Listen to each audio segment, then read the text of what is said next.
Hey everybody, it's David coming to you today from the Luxembourg Gardens in Paris. It's an absolutely lovely day here today. This is one of my favorite locations in all of Paris. Paris does a great job of utilizing their open spaces, and last night we were here about dusk and it was just packed. So just people out for an evening stroll, having coffee, and just enjoying life. Let me pan around a little bit here so you can see what I'm seeing today. So there you go.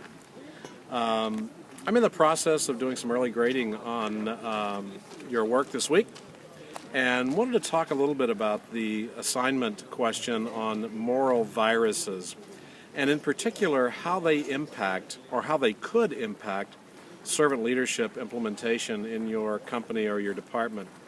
One of the things that you'll see on the comments this week is I quoted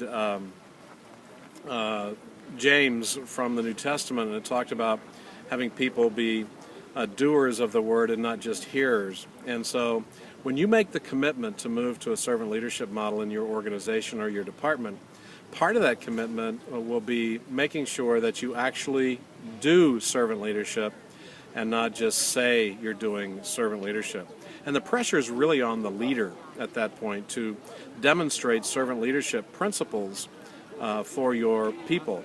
And make no mistake, your employees will be looking.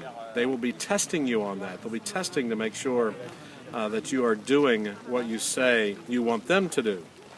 And also your employees may challenge you. They may challenge you to do the things that you said you would do as well. I noticed one of the things in your memo exercises this week too is you talked about having an open door policy. Well, when I was at Conagra, I didn't have an open door policy, and it's not because I wasn't open. Obviously, people could come and see me anytime they wanted to, but they didn't for the most part. Think about that. You say you have an open door policy, but the majority of your employees may be afraid to come into your office because that's the big crossover door. They may be embarrassed. They may look at other employees and they may think that, oh, that person is just going in to get on the good side of the boss. So what I did was I employed a leadership and management principle called management by walking around, or MWA. And by that, I simply spent a majority of my time when I was in the office in other people's offices, walking around, getting next to the cooler. Rather than sitting next to the important people at lunch, I sit next to other employees. And I ask a lot of questions.